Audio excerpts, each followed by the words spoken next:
The asynchronous format of the program really puts the control in the student's hands.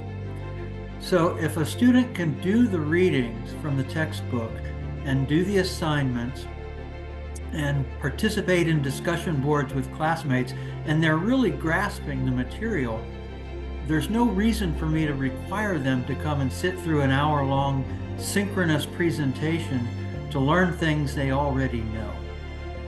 That doesn't mean that they don't have the opportunity to participate in something like that if they choose.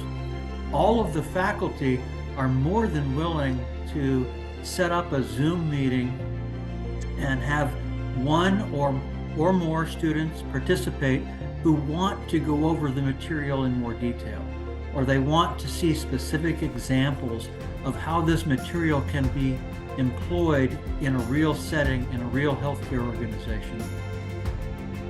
Our faculty all have significant work experience in the healthcare industry. And I think that's something we pride ourselves on, that as we move through the material, we can relate that material to real examples and real stories of how the material applies on the job.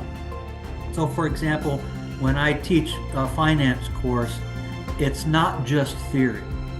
I'm actually explaining the theory, but then using real examples of how creating a budget or managing to a budget or looking at budget variance actually plays out in a healthcare setting. And I'd like to add that all of our adjunct faculty are wrestling with these challenges right now, today.